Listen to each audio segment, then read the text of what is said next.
Muhtaram Shavkat Miromonovich, men holatlarni yuqoridagi murojaatlarimda ko'rsatib o'tdim. Hozir aynan sizga murojaat qilishdan maqsadim o'sha adolatni tiklash maqsadida sizga murojaat qilyapman. Umuman olganda men o'sha holatlar yuzasidan Toshkent viloyati sudlov hay'atini apellyatsiya instansiyasi taftish instansiyasida murojaat qilganman. Bu yerlarda ham arizalarim ko'rish rad etilgan. Birinchi instansiya hukmini o'zgarishsiz qoldirgan.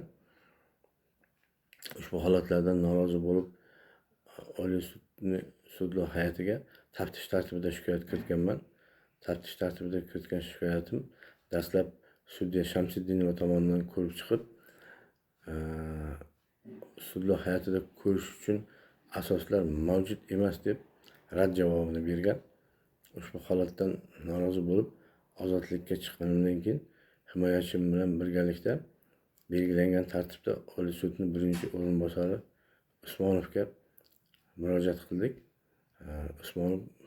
Usmonovga biz dalillarda o'sha adolatsizlikka uchraganligimda haqiqat aniqlanmaganligini isbotlab barcha dalil hujjatlarni taqdim qildik. Oliy sudning birinchi o'rinbosari o'rtoq Usmonov jinoyat ishini chaqirtirib ko'rib chiqilishini, belgilangan tartibda chora ko'rilishini aytdi. Lekin oradan 2 oy o'tgandan keyin Usmonovdan o'sha 2025-yilda sudya Shamsiddinova tomonidan ko'rib chiqilib rad javobini bergan ajrimni olib Oliy sud hay'atida ko'rib chiqish uchun asos yo'q deb javobni oldik.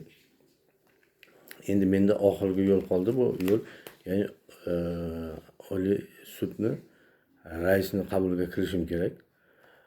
Bu holatni yaxshi tushunib turibsiz. Demak, O'zbekiston Respublikasi Oliy sudining raisiga oddiy fuqaro yoki bo'lmasam bir mahkum qaysi tartibda murojaat qila oladi?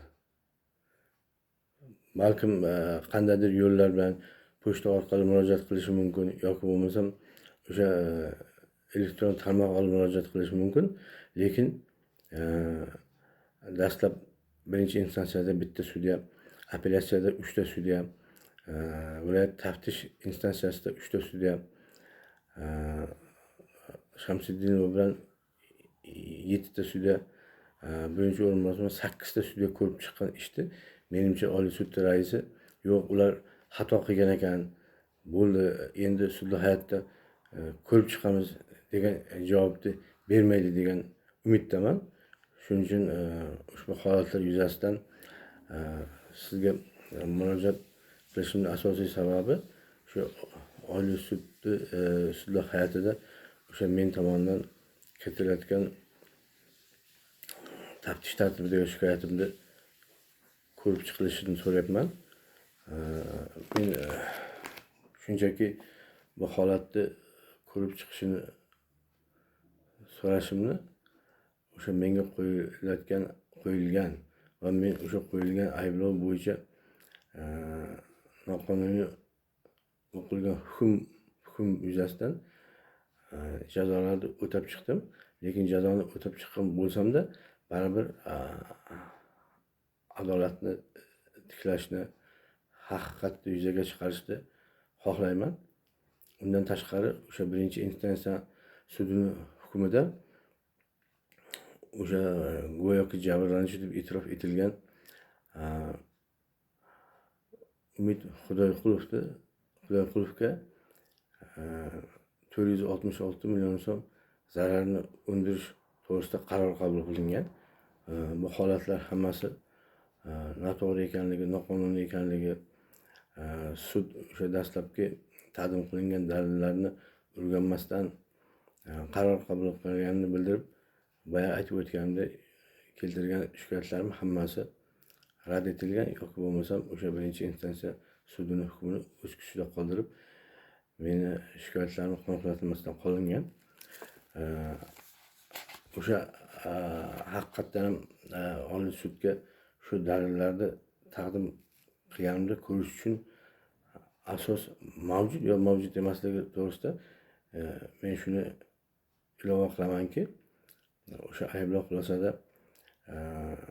o'sha marhum Jo'rayev Rustam boshchiligidagi Transgaz metan MChJ balansidagi 1 gektar 20 sotix yer maydonini o'sha jabrlanuvchi deb e'tirof etilgan Umid Xudoyqulov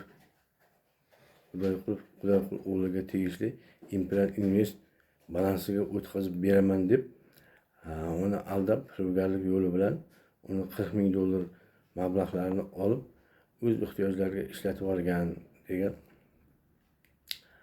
ayblov bilan ayblanib, tegishli tartibda o'sha Jinoyat kodeksining moddalari bilan ayblanib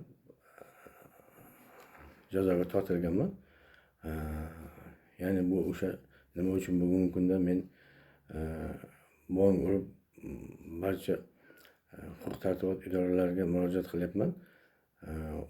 Tergovchi Ulug'bek Hojimurodov o'sha manfaatdorlik evaziga bir guruh jinoyatchilarni va jinoyatlarni yashirib o'zini manfaati yo'lida boylik orttiirish maqsadida men bilan Jo'rayevni qurbon qildi deb bong uryapman.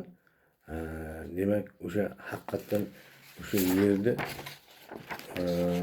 o'tkazib berilgani to'g'risida oldi sotdi shartnomalar mavjud.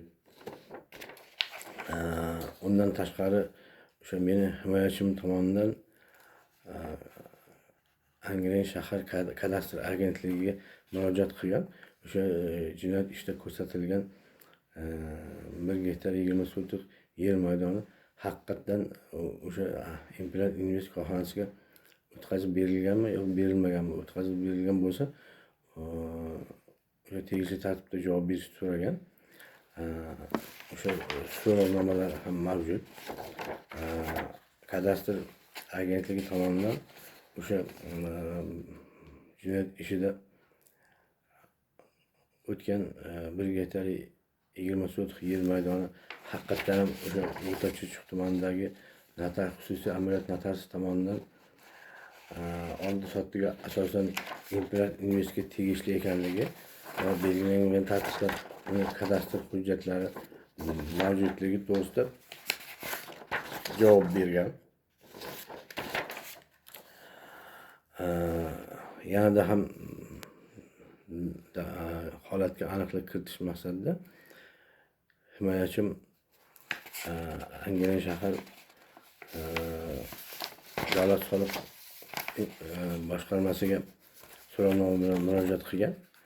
O'sha 1 gektar 20 sotix yer maydoni bugungi kunda kimga tegishli va o'sha tegishli tartibda soliqlar to'lanayotgani yoki to'lanmayotgani haqida ma'lumot so'ragan. O'sha ikkita xat bilan javob bergan. Birinchi xatida o'sha Angren soliq boshqarmasida 21-yil uchun 59 million so'm soliq to'langanligi va 22-yildan 25-yilga qadar Imperial Invest o'sha 1 gektar 20 sotix yer maydoni uchun 353 million so'm soliq, yer solig'i va 12 million so'm mulk solig'i to'lab kelayotganligini ma'lum qilgan. Demak, o'z-o'zidan ma'lum bo'ladiki, o'sha tergovchi Hojimurodov Ulug'bek tomonidan qo'yilgan ayblovlar hammasi soxta ekanligi o'sha qonunga zid tartibda Jinoyat protsessual kodeksining qator moddalari buzilgan taqdirda menga nisbatan ayb e'lon qilganligi o'z-o'zidan namoyon bo'ladi. Shunchalik asoslar, dalillar mavjud bo'lib, Oliy sudning sudyasi Shamsiddinova va Oliy sudning birinchi o'rinbosari Usmonovlar qaysi holatga asosan, nimaga asosan sudlar hayotida ko'rib chiqish uchun asoslar yo'q degan rad javobini berdi. Demak, o'sha balkim meni qo'lim kaltalik qilgandir, balkim o'sha meni Oliy sudda tanishim bo'lmaganligi yoki bo'lmasam yuqori martabali tanishlarim bo'lmaganligi uchun shunday javoblar oldim.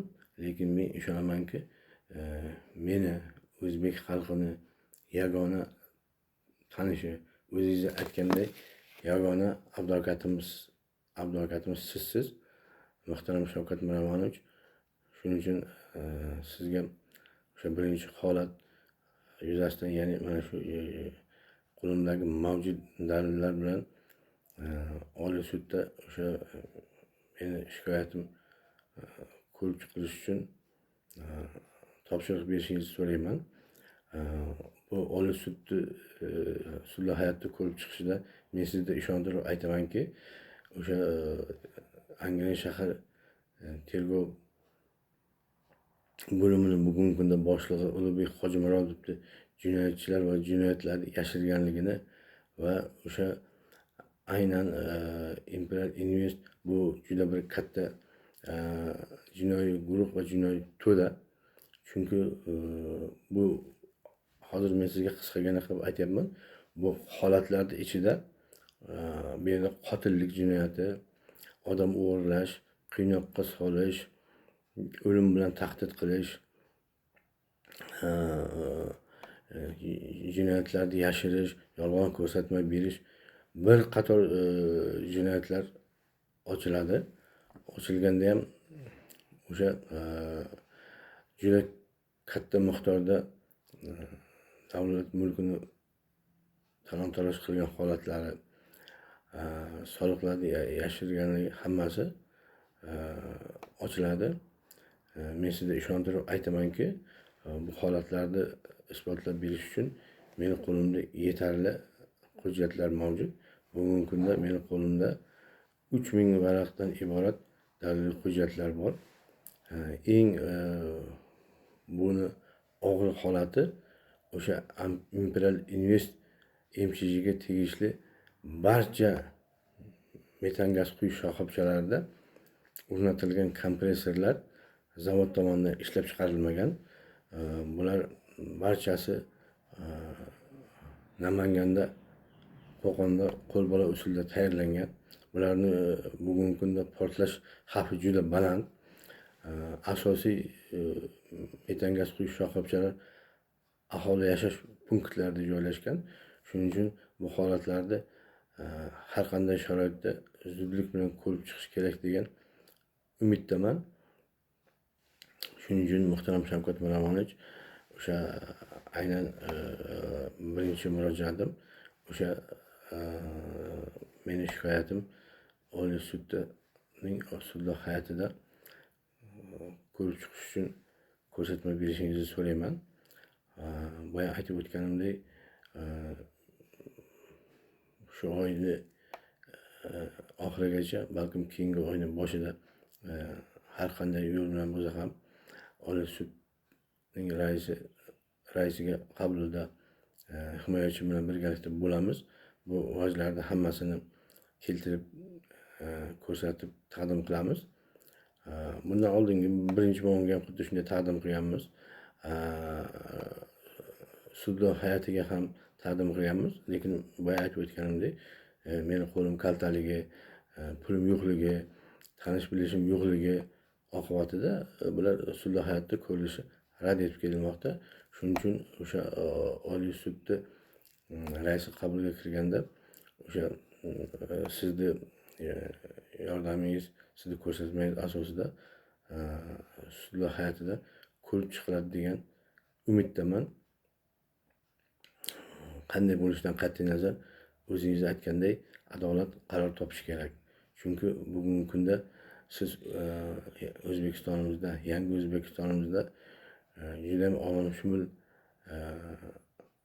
siyosatni amalga oshirib, bugun 100% deb ishontirib aytamanki, xalqimiz siz siyosatingizga ergashgan, siz olib borayotgan siyosatlar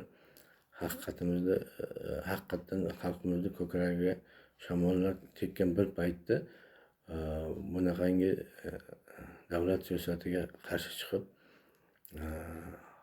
xalqni ishonchini söndürayotgan idora va huquq tartibot organlari tegishli tartibda o'z jazolarini olishi kerak degan umiddaman.